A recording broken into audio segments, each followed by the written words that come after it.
জারি। যুক্তরাষ্ট্রের ফ্লোরিডা উপকূলে সাগরের তলদেশে পাওয়া গেল হারিয়ে যাওয়া বহু বছরের পুরনো গুপ্তধন। একদল ডুবুরি ফ্লোরিডার বিখ্যাত ট্রেজার কোস্ট থেকে সেগুলো উদ্ধার করেন।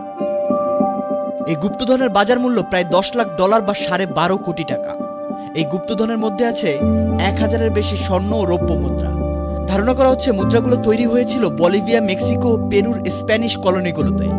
1715 সালে গয়না বহনকারী একটি জাহাজ স্পেনে পাঠানো হচ্ছিল, কিন্তু তা গন্তব্যে কোনোদিনই পৌঁছাতে পারেনি। সম্ভবত বহরটি ঝড়ের কবলে পড়ে ডুবে যায়। সেই সঙ্গে সমুদ্রের তলদেশে ছড়িয়ে ছিটিয়ে হারিয়ে যায় জাহাজে থাকা বহু মূল্যবান সম্পদ, গয়না ও ধাতব মুদ্রা। কুইন জুয়েলসের বিশেষজ্ঞ ডুবুরি দল ওই গুপ্তধন উদ্ধার করেছে। প্রতিষ্ঠানটির ডুবুরিরা পানির নিচের ধাতু শনাক্তকরণ যন্ত্র ও হাতে ধরা ফ্যান দিয়ে বালু সরিয়ে খুব সাবধানে সমুদ্রের তলদেশ পরীক্ষা করেন।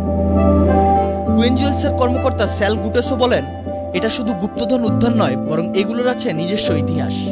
এই মুদ্রাগুলো স্প্যানিশ সাম্রাজ্যের স্বর্ণযুগের এক একটি কথাই জানান দিচ্ছে।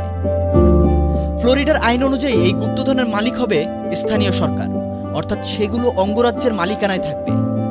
সংশ্লিষ্টরা বলছেন, গুপ্তধন উদ্ধারের এই কাজ অব্যাহত থাকবে। মারুফুজ্জামান, চ্যানেল আই।